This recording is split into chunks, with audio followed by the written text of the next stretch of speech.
तो आज की वीडियो है, इसमें मैं आपको बहुत ही बेहतरीन कॉन्सेप्ट सिखाने वाला हूँ।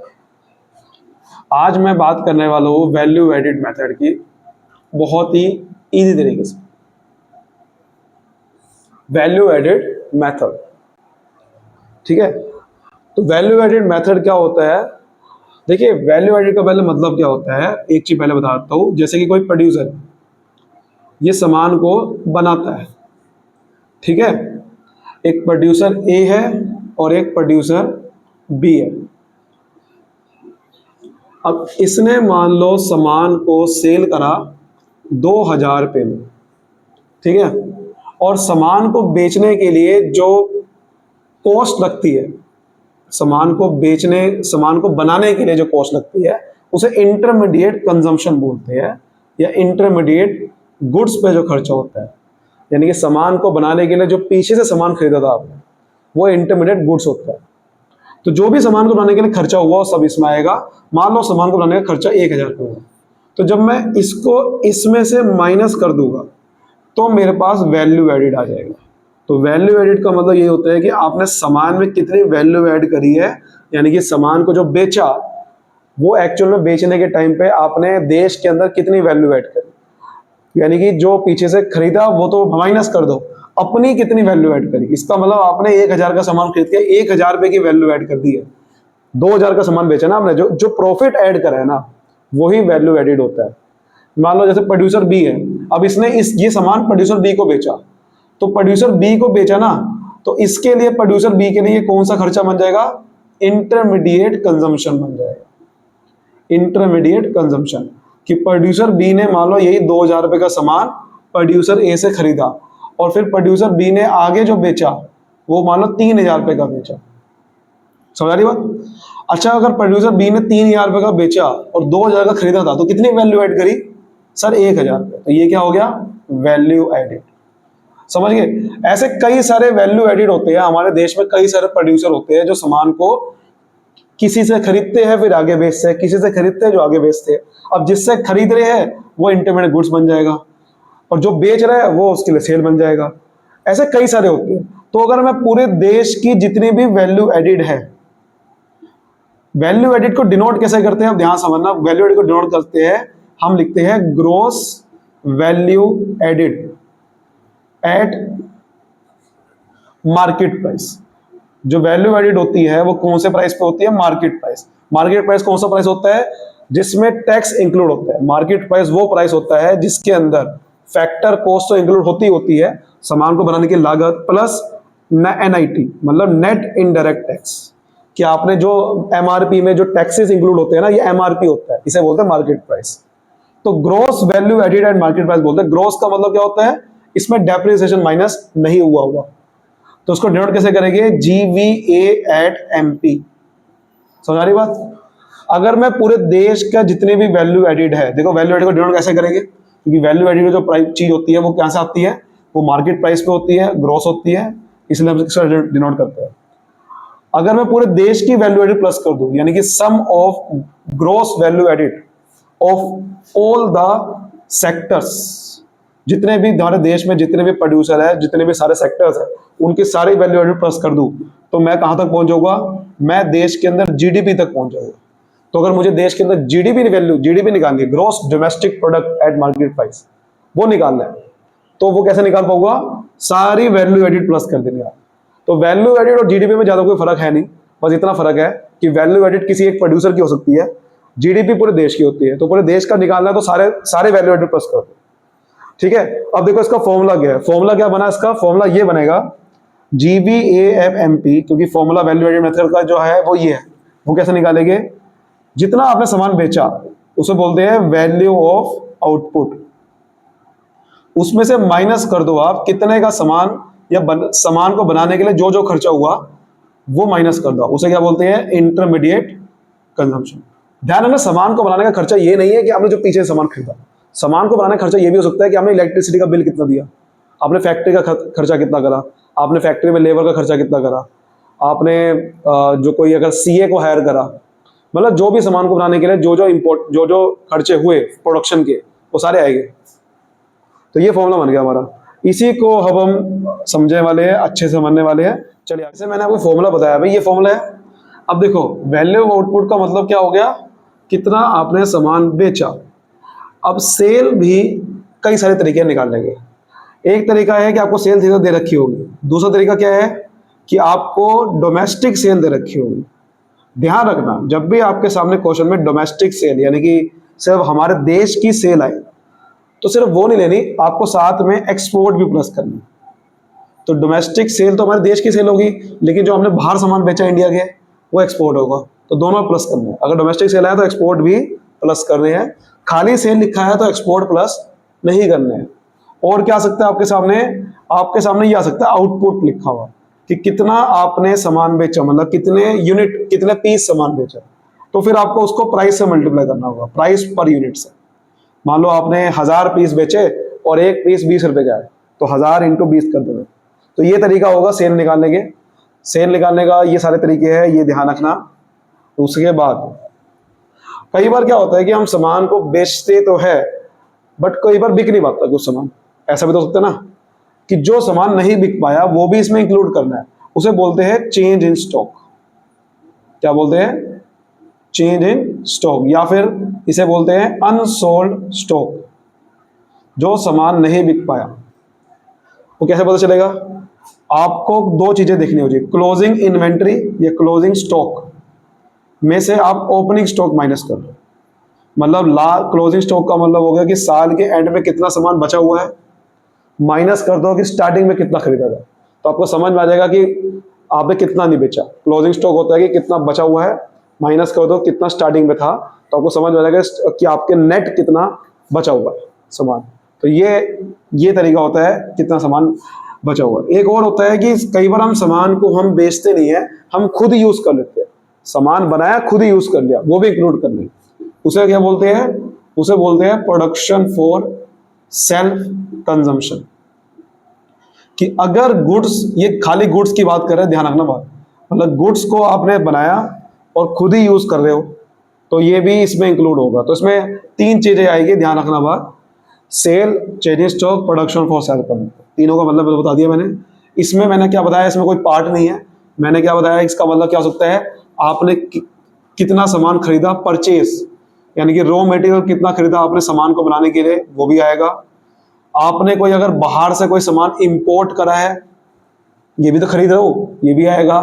और कोई आपने सर्विसेज पे खर्चा किया, जैसे कि मैंने बताया कि इलेक्ट्रिसिटी का खर्चा, फैक्ट्री का रेंट का खर्चा, फैक्ट्री की खर्चा, ठीक है। तो उम्मीद करता हूं ये आपको समझ में आ गया है। ये फॉर्मूला है, इसको नोट कर लो। आइए अब क्वेश्चन करते हैं। क्वेश्चन में लिखा हुआ है कि calculate net value added at factor cost. अच्छा, ये क्वेश्चन जो लिखा हुआ है, आप मुझे बताओ, पेपर में लिखा नहीं आएगा कि कौन से मेथड सोल्व करें। इसलिए ये नहीं कहा कि वैल्यू एडेड मेथड से सोल्व करें। आपको खुद समझना है। जब आप क्वेश्चन को रीड करोगे, आपको समझ आना है कि फॉर्मूले के अंदर की आइटम दे रखी है।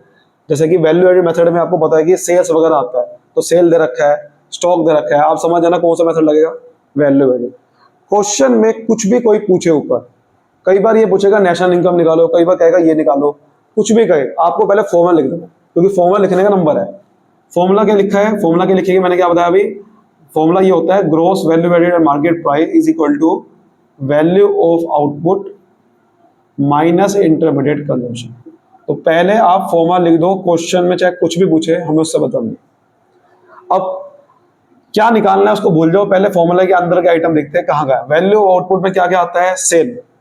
सेल कहाँ है, ये रही 5000 रुपये। अब लेकिन मैंने को बताया कि अगर डोमेस्टिक सेल है तो एक्सपोर्ट प्लस करना है, तो एक्सपोर्ट ये रहा, तो ये प्लस कर देंगे। और क्या प्लस करते हैं, चेंज इन स्टॉक या अनसोल्ड स्टॉक, ये लिखा हुआ है ना 2000 रुपये, इसको प्लस कर दें। उसके बाद क्या प्लस करते हैं, प्रोडक्शन फॉर सेल्फ कंजम्पशन, वो नहीं है कहीं पे भी, वो प्लस नहीं करेंगे, तो ये आ गया वैल्यू आउटपुट, ठीक है।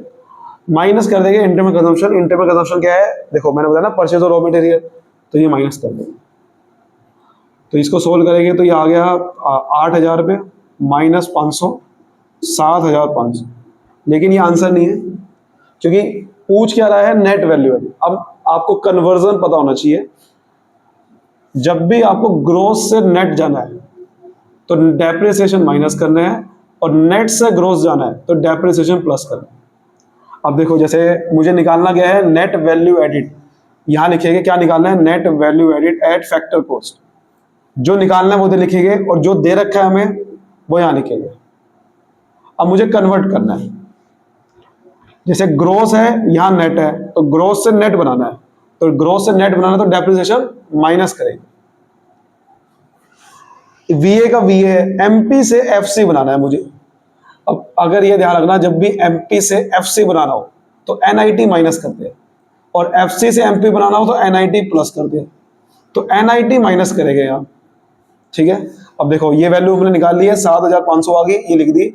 डेप्रिसिएशन माइनस करेंगे, डेप्रिसिएशन का दूसरा नाम होता है कंजम्पशन ऑफ फिक्स कैपिटल, ये डेप्रिसिएशन है, ये माइनस करेंगे। एनआईटी का फॉर्मूला होता है IT minus subsidy, indirect tax में सब्सिडी माइनस करते हैं। इनडायरेक्ट टैक्स ये रहा, जो नहीं दे रखा सब्सिडी उसे जीरो मान लेंगे, सब्सिडी नहीं है जीरो मान लो, तो 100 माइनस जीरो, ठीक। अब देखो इसका आंसर कितना आ गया, 7500 माइनस 300, तो 7200, ऐसे करना है सॉल्व। तो उम्मीद करता हूं आपको समझ में आएगा। पहले इस जल्दी से वीडियो को लाइक करो और शॉर्ट टाइप का क्वेश्चन देखते हो, जैसे कि आपको लिखा हुआ है इंटरमीडिएट कंजम्पशन निकालनी है। अब ये कौन से फॉर्मूले में आता है इंटरमीडिएट कंजम्पशन, आपको ये पता होना चाहिए, वैल्यू एडेड मेथड में आता है। तो जैसे मैंने बताया कि सबसे पहले जो जो कुछ भी निकालना हो आपको पहले फॉर्मूला लिख देना है, तो मैंने ये फॉर्मूला लिख दिया, gross value added value of output minus intermediate consumption. अब देखो क्वेश्चन में अगर कोई फॉर्मूले के अंदर की आइटम निकालनी है, जैसे इंटरमीडिएट कंजम्पशन फॉर्मूले के अंदर आता है, अभी तो हम यहाँ ये वैल्यू निकाल रहे थे, फिर यहां से कन्वर्ट कर रहे थे, लेकिन अगर फॉर्मूले के अंदर की चीज निकालनी है तो पहले ये वैल्यू निकालनी पड़ेगी, और कहां से निकालनी पड़ेगी, फॉर्मूले से नहीं, ये वैल्यू कन्वर्ट करके निकालनी पड़ेगी, यानी कोई ना कोई एग्रीगेट दे रखा होगा। एग्रीगेट का मतलब जिसे आप कन्वर्ट कर सकते हो किसी भी चीज में, तो कोई ना कोई एग्रीगेट दे रखा होगा जिससे मुझे कन्वर्ट करके पहले ये निकालना पड़ेगा, यानी कि ये वैल्यू पहले निकालनी पड़ेगी, तो ये इधर लिखते हैं, और जो चीज दे रखी होगी वो यहाँ लिखेंगे। जैसे कि यहाँ पर पहला पॉइंट पढ़ो, ये एग्रीगेट है, net value added at market price, इसको कन्वर्ट करेंगे ये निकालने के लिए, तो यहाँ लिखते हैं net value added at market price, लिख दिया। अब हमें क्या करना है, कन्वर्ट करना है। मैंने क्या बताया आपको, देखो ग्रोस से नेट जाना है तो डेप्रिसिएशन माइनस, लेकिन नेट से ग्रोस जाना है तो डेप्रिसिएशन प्लस होगा। वीए वीए वैसी का वैसी है, एमपी एमपी वैसी का वैसी है, कोई छेड़ना नहीं। तो इसकी वैल्यू दे रखी है 7000, डेप्रिसिएशन प्लस कर दो, डेप्रिसिएशन कहाँ है, दे नहीं। डेप्रिसिएशन निकालने का एक और तरीका है, देखो क्या लिखा हुआ है, ड्यूरेबल गुड्स। कई बार यहाँ पर फिक्स एसेट जैसे मशीन लिख के आ सकती है, कोई भी सामान लंबे समय वाला हो, ठीक है, तो ये आपको 200 को 10 से डिवाइड करना पड़ेगा, 20 आएगा, इसका मतलब 7020 रुपये वैल्यू आ गई। अब हम फॉर्मूला पुट करेंगे। अब देखो इसकी वैल्यू ये आ चुकी है, वैल्यू आउटपुट कैसे निकलेगा, सेल्स, देखो सेल दे रखी है, और चेंज इन स्टॉक ये भी है ना, प्रोडक्शन को सेल कंजम्पशन नहीं दे रखा, तो वैल्यू आउटपुट कैसे निकलेगा, 2000 प्लस 1000, और इंटरमीडिएट कंजम्पशन निकालना है तो ये वैसे का वैसे लिख देंगे। 7020 माइनस करेंगे, ये इधर जाएगा, ये 3000 रुपये इधर जाके माइनस हो जाएगा, और ये माइनस का इंटरमीडिएट कंजम्पशन आ गया, ठीक है, ठीक समझ आ रही बात। तो ये माइनस में, ये वैसे माइनस में आने वाली वैल्यू, ये थोड़ा सा मैंने क्वेश्चन इस तरह से, ये 4020 रुपये माइनस का आएगा, वैसे ये आना नहीं चाहिए, थोड़ा क्वेश्चन इस तरह से बनाइए इसलिए आ रहा है, लेकिन आंसर ये आएगा, ठीक है, माइनस में आएगा, आता नहीं है वैसे ये। चलो आगे बढ़ते हैं। तो देखो अगला क्वेश्चन है आपके सामने, ये इसमें नेशनल इनकम निकालनी है। मैंने क्या बताया, कुछ भी निकालना हो पहले देखो फॉर्मूला कौन सा लगेगा, सर यहाँ पर सेल लिखा आ रहा है तो फॉर्मूला लगेगा वैल्यू एडेड मेथड का, तो वैल्यू एडेड फॉर्मूला लिख दो पहले आप, GVMP is equal to value output minus intermediate consumption. इसमें आपको फॉर्मूले की कोई अंदर की चीज नहीं निकालनी, आपको बाहर की चीज नहीं निकालनी है, इसको बाद पहले ये निकालना पड़ेगा फिर कन्वर्ट करना पड़ेगा, ठीक है। तो करना क्या है, पहले आपको अब यहाँ पर फॉर्मूला लगाना है, ये वैल्यू ऑफ आउटपुट का ये फॉर्मूला लगाएंगे, वैल्यू ऑफ आउटपुट सबसे पहले ढूंढना कहाँ पर है, तो देखो सबसे पहले सेल दे रखी है 5500, मैंने यहाँ प्लस कर दिया, प्लस और क्या प्लस करते हैं, intermediate sorry change in stock, change in stock तो नहीं है लेकिन क्लोजिंग स्टॉक है। अच्छा चेंज इन स्टॉक का फॉर्मूला क्या होता है, closing stock minus opening stock, opening stock कहाँ है, ये रहा, तो चेंज इन स्टॉक का फॉर्मूला लगेगा 2000, तो क्लोजिंग स्टॉक हो गया माइनस ओपनिंग स्टॉक, और क्या आता है, एक्सपोर्ट आता है, एक्सपोर्ट आता तो है लेकिन लेना नहीं है। क्यों? क्योंकि मैंने क्या बताया, सेल में सब कुछ आ गया ना, एक्सपोर्ट भी आ गया, डोमेस्टिक सेल भी आ गई। अगर ये डोमेस्टिक सेल लिखा हो तो दो में प्लस करता, सेल लिखा है तो प्लस नहीं करना, ठीक है ना। और क्या आता है, production for sale consumption good, वो तो नहीं है, तो ये हमारा वैल्यू आउटपुट आ जाएगा। Minus intermediate consumption. अच्छा, इंटरमीडिएट कंजम्पशन का ध्यान रखना, दूसरा नाम होता है सिंगल यूज प्रोड्यूसर गुड। तो सिंगल यूज प्रोड्यूसर गुड को क्या बोलते हैं, इंटरमीडिएट कंजम्पशन बोलते हैं। ये माइनस कर देंगे, ठीक है। तो देखो ये 7500 है, ये 7400 माइनस 2200 करेंगे तो ये हो गया 5200 रुपये। लेकिन ये आंसर नहीं है। आंसर कैसे निकालेंगे, नेशनल इनकम, ध्यान से बनना, नेशनल इनकम को डिनोट कैसे करते हैं, नेशनल इनकम को डिनोट करते हैं NNP/F से। और डोमेस्टिक इनकम को कैसे डिनोट करते हैं, अगर आपसे पूछे डोमेस्टिक इनकम निकालनी है NDP/F से। फर्क आ रहा है समझ में?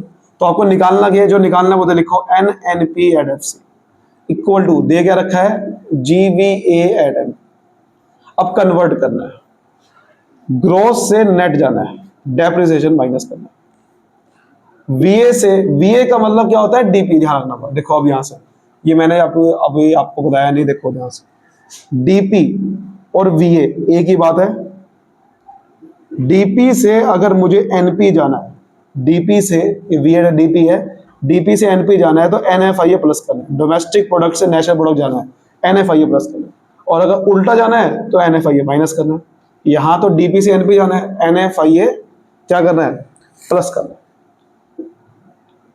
ठीक है। MP से FC जाना है, मैंने आपको पीछे बताया था, NIT माइनस करते हैं। तो ये पहले आपको लगाना था फॉर्मूला। अब हम वैल्यू लिखते हैं क्या करके, देखो इसकी वैल्यू कितनी है 5200। डेप्रिसिएशन ढूंढते कहाँ है ही नहीं, जो नहीं दे रखा उसे जीरो मानो। NFIA का फॉर्मूला होता है FIFA minus FITA, factor income from abroad minus factor income to abroad.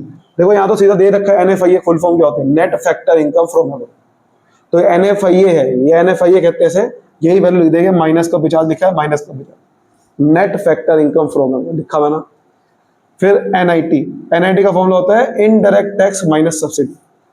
Indirect tax तो मुझे कहीं दिख नहीं रहा, लेकिन सब्सिडी है, तो इनडायरेक्ट टैक्स को जीरो मानेंगे, सब्सिडी को माइनस कर देंगे। ये ध्यान रखना बात, इनडायरेक्ट टैक्स को जीरो मान लिया। फॉर्मूला क्या था, इनडायरेक्ट टैक्स माइनस सब्सिडी। तो ये है, अब इसको सोल्व करते हैं। 5200 माइनस 0 माइनस का 50, ये माइनस माइनस प्लस हो जाएगा, 55 आ जाएगा। तो 5200 प्लस 5 हो जाएगा, तो इसका आंसर आएगा 52,500। ठीक, सो आज की वीडियो को इतना ही रखते हैं, क्योंकि क्वेश्चन तो देखिए बहुत सारे हैं। अगर आप चाहते हो कि मैं और भी क्वेश्चन कराऊं वैल्यू एडिट के, तो आप मुझे कमेंट कर सकते हैं। लेकिन आज मैंने आपको बेसिक्स बताया है, जिससे आप क्वेश्चन आप आराम से कर सकते हो। बुक के बहुत सारे क्वेश्चन आराम से कर सकते हो। बाकी और भी बहुत सारे क्वेश्चन है, तो मिलते हैं नेक्स्ट वीडियो।